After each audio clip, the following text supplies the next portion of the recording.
حضور نبی رحمت صلی اللہ علیہ وآلہ وسلم نے ارشاد فرمایا، اے جوانوں کے گروہ، تم میں سے جو کوئی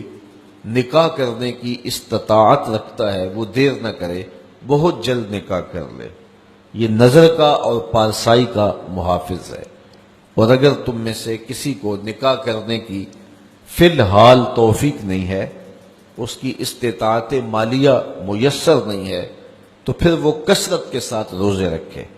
کیونکہ روزے نفسانی خواہشات کو توڑتے ہیں، آرزوؤں کو ختم کرتے ہیں۔ تو بھوک جو ہے وہ خواہشات نفسانیہ کے ختم کرنے کا ایک مؤثر ذریعہ ہے۔ تو ہمیں صبح سے لے کر شام تک بھوک اور پیاس گوارا کروائی جاتی ہے، یہ مشق کروائی جاتی ہے تاکہ ہمارا نفس کمزور ہو۔ دوسری بات، نفس کی کمزوری کا سبب ہماری گفتگو کا کم ہونا ہے اور خاموشی ہے، چونکہ ہمارے جتنے بھی گناہ ہیں ان میں سب سے زیادہ گناہ ہماری زبان کرتی ہے۔ ہمارے پاؤں بھی گناہ کرتے ہیں، برائی کی جگہ پہ چل کے جاتے ہیں، ہمارے ہاتھ بھی گناہ کر لیتے ہیں، کسی پہ ظلم جبر کرتے ہیں،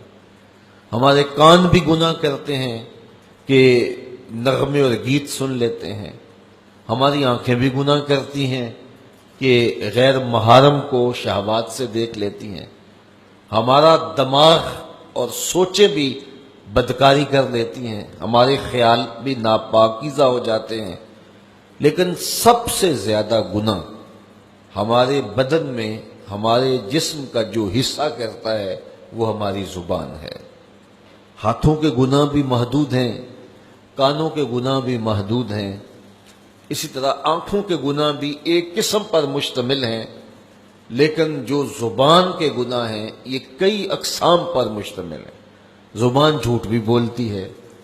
زبان غیبت بھی کرتی ہے، زبان بہتان بھی لگاتی ہے، زبان سب و شتم بھی کرتی ہے، گالی گلوچ بھی دیتی ہے، زبان جو ہے وہ تہمت بھی لگاتی ہے، اور زبان فضول گوئی بھی کرتی ہے۔ تو اس زبان کے بہت سارے فتنے ہیں، اس لیے اس زبان کو 32 دانتوں میں جکڑ کے رکھا گیا ہے، لیکن اس کے باوجود یہ بے قابو ہو جاتی ہے۔ ایک روایت میں آتا ہے جب صبح طلوع ہوتی ہے تو پورے اعضائے بدنیہ زبان کے آگے ہاتھ جوڑتے ہیں اور اس کو کہتے ہیں کہ تو جو ہے وہ خاموش رہنا، تیری وجہ سے پورا بدن فتنے کا شکار ہوتا ہے۔ تو زبان کے گناہ سب سے زیادہ ہے، اسی لیے میرے اور آپ کے آقا و مولا نے ارشاد فرمایا، تم جو دو جبڑوں کے درمیان یعنی تمہاری زبان اور دو ٹانگوں کے درمیان تمہاری پارسائی کی جگہ، ان دو چیزوں کی مجھے ضمانت دے دو، میں محمد تمہیں جنت کی ضمانت دے دیتا ہوں صلی اللہ علیہ وسلم۔ تو یہ زبان بہت زیادہ گناہ جو ہیں وہ انسان کی زبان کے ہیں، اس لیے روزے کے اندر ہمیں اپنی زبان کو کنٹرول کرنے کی تاکید بھی کی گئی ہے۔ یہ خوراک بچاؤ مہم نہیں ہے روزہ کہ اس سے تم نے کوئی بچت کرنی ہے، بلکہ اس سے بھی نفس کشی کے لیے ماحول پیدا کیا گیا ہے۔ تو اگر پیٹ نے روزہ رکھا ہے تو زبان رکھتی نہیں ہے، تو پھر صرف پیٹ کا روزہ ہوا اور زبان کا روزہ ہی نہ ہوا، اور زیادہ گناہ جو ہیں وہ پیٹ کے نہیں ہیں، زیادہ گناہ زبان کے ہیں۔ اور اگر کوئی شخص حلال کردہ چیزیں رب کی وقتی بندش کی وجہ سے ان سے رک جاتا ہے، کھانا نہیں کھاتا، پانی نہیں پیتا،